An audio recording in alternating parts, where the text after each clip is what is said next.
વાત કરીએ વડોદરાની સયાજી હોસ્પિટલમાં તબીબોની હડતાલ સમેટાઈ ગઈ છે। સિક્યુરિટી લાઇટ સીસીટીવીની માંગ પૂર્ણ થતા હડતાલ સમેટાઈ છે। ગાંધીનગરથી આવેલા અધિકારી સાથે બેઠક બાદ આ નિર્ણય કરવામાં આવ્યો। હોસ્પિટલ કેમ્પસમાં 60 સિક્યુરિટી જવાનો તૈનાત રહેશે।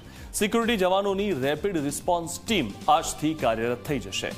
મહત્વનું છે કે ગઈકાલે સયાજી હોસ્પિટલમાં જુનિયર અને રેસિડેન્ટ તબીબો હડતાલ પર ઉતર્યા હતા, જેની પાછળનું કારણ 2 દિવસ પહેલા થયેલી ઘટના હતી। ઘટના અનુસાર વૃદ્ધાનો મૃતદેહ ડિકમ્પોઝ થવાથી પરિવારજનોએ હોબાળો મચાવ્યો હતો અને તબીબો પર હુમલો કર્યો હતો, જે બાદ તબીબોમાં રોષનો માહોલ જોવા મળ્યો અને હડતાલ પર ઉતર્યા હતા। જોકે હુમલામાં સામેલ લોકો સામે પોલીસે કાર્યવાહી કરી છે। બીજી તરફ માંગ પૂર્ણ થતા આખરે તબીબોએ પોતાની હડતાલ પર પૂર્ણ વિરામ મૂકી દીધો છે। આ વિશે વધુ માહિતી મેળવી અમારા સંવાદદાતા રવિ અગ્રવાલ પાસેથી। રવિ, જે રીતે ખાસ કરીને તબીબો હડતાલ પર ઉતર્યા હતા, કારણ કે કોઈ પણ જે પરિવારજનો વિફરતા હોય છે ત્યારે તબીબો પર હુમલો કરી દેતા હોય છે।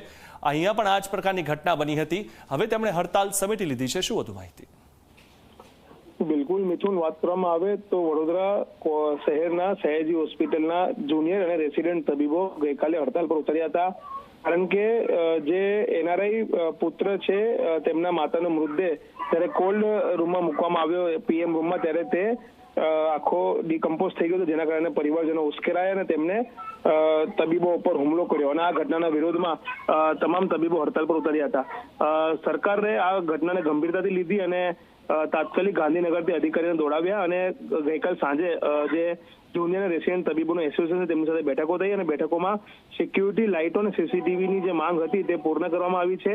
સાથે હોસ્પિટલ કેમ્પસમાં 60 સિક્યુરિટી જવાનોની રેપિડ રિસ્પોન્સ ટીમ પણ આજથી કાર્યરત થઈ ગઈ છે।